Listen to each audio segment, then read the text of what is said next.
السلام علیکم ورحمۃ اللہ وبرکاتہ۔ الحمدللہ، ہمیں آپ حضرات سے امید ہے کہ آپ حضرات بخیر و عافیت ہوں گے اور قرآن پاک پڑھنے کی مشق اور کوشش کر رہے ہوں گے۔ اللہ پاک آپ کی کوششوں کو قبول فرماوے اور مزید ترقی عطا فرماوے۔ آج ہم کو جو پڑھنا ہے مد کا بیان۔ آپ دیکھ سکتے ہیں ہم نے بورڈ کے اوپر ساری چیزیں لکھ دی ہے تاکہ آپ آسانی کے ساتھ بالکل شارٹ انداز میں سمجھ سکیں۔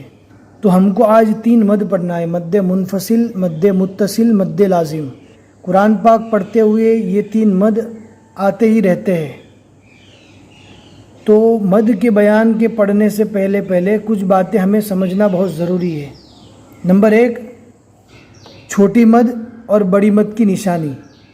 آپ جو یہ دیکھ رہے ہیں چھوٹی مد کی نشانی ہے اور یہ بڑی مد کی نشانی ہے۔ نمبر 2، حروف مدہ۔ حروف مدہ ان حروف کو کہا جاتا ہے جن کو ایک الف کے برابر کھینچ کر پڑھا جاتا ہے، جیسے الف مدہ، واو مدہ، یا مدہ، کھڑا جبر، کھڑی زیر، الٹا پیش۔ یہ 6 جو ہے وہ حروف مدہ ہے۔ پھر اس کے بعد حمزہ اور الف میں فرق۔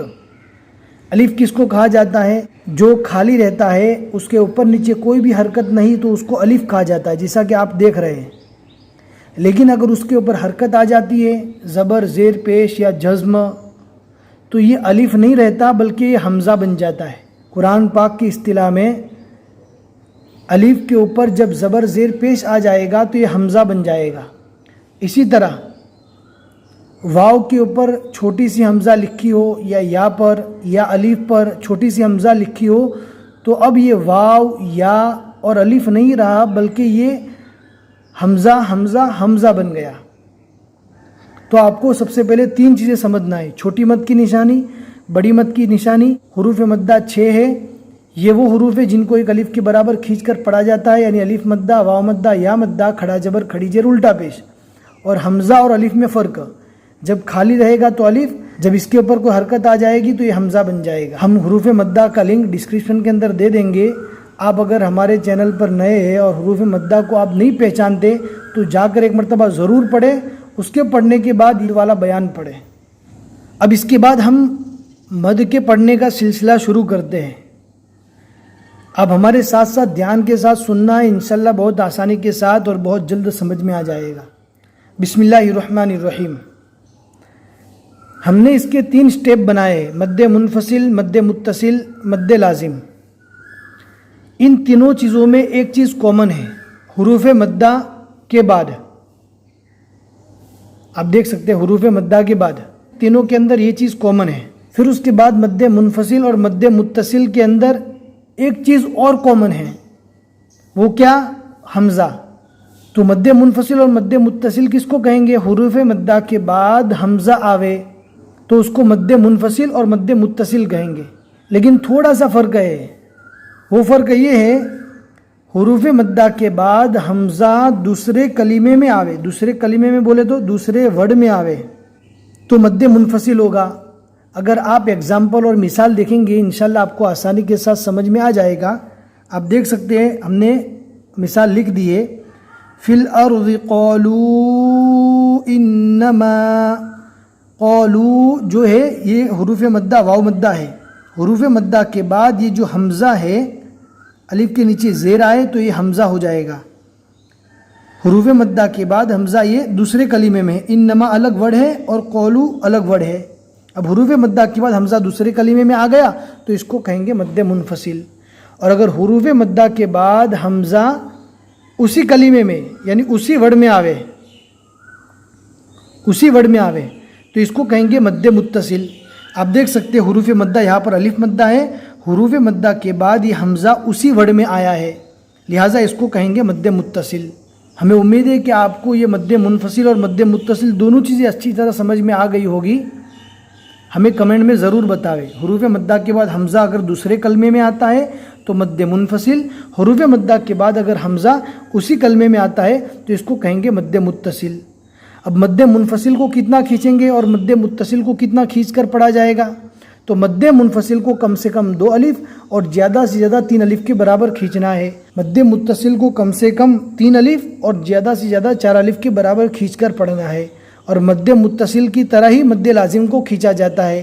مد منفصل کی نشانی چھوٹی مد کی رہتی ہے اور مد متصل اور اس کے بعد جو ہم پڑھنے والے ہیں مد لازم، ان کی نشانی اس طرح کی رہتی ہے، کیونکہ یہ دوسرے اور تیسرے نمبر کے مد کو 3 اور 4 الف کے برابر کھینچ کر پڑھا جاتا ہے، اور مد منفصل کو 2 یا 3 الف کے برابر کھینچ کر پڑھا جاتا ہے۔ ایک بات مد منفصل میں اور جاننا ہے، وہ کیا ہے؟ وقف کے متعلق ہے۔ قرآن پاک پڑھتے پڑھتے ہماری سانس ٹوٹ رہی ہے، اور اگر ہم مد منفصل پر رکنا چاہتے ہیں، سانس اور آواز کو بند کر کے ٹھہرنا چاہتے ہیں، تو ٹھہرنے کی حالت میں یہاں پر مد نہیں کیا جائے گا۔ کیوں؟ اس لیے کہ حروف مدہ کے بعد حمزہ دوسرے کلمے میں ہے، جب ہم یہاں تک پڑھیں گے حمزہ نہیں پڑھا جائے گا، لہٰذا وہاں پر مد بھی نہیں کیا جائے گا۔ کو یہی آیت بتانا چاہتے ہیں قرآن پاک میں، سورہ بقرہ کی 11ویں نمبر کی آیت، پہلے پارہ کی آیت سے لے کر آیت تک رکے، یا کوئی وقف کی اور نشانی ہے تو وہاں پر رکنے کی کوشش کرے، لیکن آپ مان لو کہ آپ کا سانس ٹوٹ رہا تھا اور آپ بیچ میں قولو پر رک گئے، تو قولو کے اوپر جو مد ہے، رکنے کی حالت میں اس مد کو کھینچا نہیں جائے گا۔ ہم آپ کو پڑھ کے بتا دے رہے ہیں۔ اعوذ باللہ من الشیطان الرجیم، بسم اللہ الرحمن الرحیم۔ وَإِذَا قِيلَ لَهُمْ لَا تُفْسِدُوا فِي الْأَرْضِ قَالُوا پر رکنے کی حالت میں ہم نے مد نہیں کیا۔ اب جب ملا کر پڑھیں گے تو اس میں حروف مدہ کے بعد جو حمزہ ہے اس کو پڑھا جائے گا، لہٰذا مد بھی کیا جائے گا۔ کیسے پڑھیں گے؟ جب ملا کر پڑھیں گے تب تو مد کرنا ہے۔ قَالُوا إِنَّمَا نَحْنُ مُصْلِحُونَ۔ اب آپ کو سمجھ میں آ گیا ہوگا، جب چھوٹی مد یعنی مد منفصل پر رکیں گے تب مد نہیں کیا جائے گا، اور جب ملا کر پڑھیں گے تو مد کرنا ہے۔ باقی جو مد ہے مد متصل اور مد لازم، اس میں تو وقف کی حالت میں بھی کوئی فرق نہیں پڑے گا، اس میں ہمیں مد کرنا ہی ہے۔ پھر آگے جو ہم کو سمجھنا ہے وہ مد لازم ہے، انشاءاللہ آپ کو آسانی کے ساتھ سمجھ میں آ جائے گا۔ ہم نے آپ کو پہلے بھی بتا دیا تھا کہ ایک چیز تینوں مد میں کامن ہے، وہ کون سی؟ حروف مدہ کے بعد مد لازم کے اندر یہ حمزہ والی شکل نہیں ہے، جو مد منفصل اور مد متصل دونوں میں تھی۔ مد لازم میں کیا ہے؟ مد لازم میں یہ ہے کہ حروف مدہ کے بعد والے حرف پر جزم یا تشدید آوے۔ حمزہ کی اس میں کوئی شکل موجود نہیں ہے، حروف مدہ کے بعد والے حرف پر جزم یا تشدید آوے تو مد لازم ہوگا۔ مد لازم اگر آپ مثال دیکھیں گے تو انشاءاللہ آپ کو آسانی کے ساتھ سمجھ میں آ جائے گا۔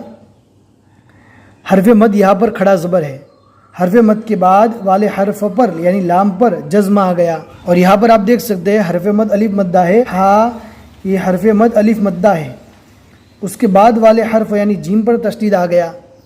اب ہم نے قاعدہ پڑھ لیا تھا، حرف مد کے بعد والے حرف پر جزم آوے یا تشدید آوے تو اس صورت میں مد لازم ہوگا۔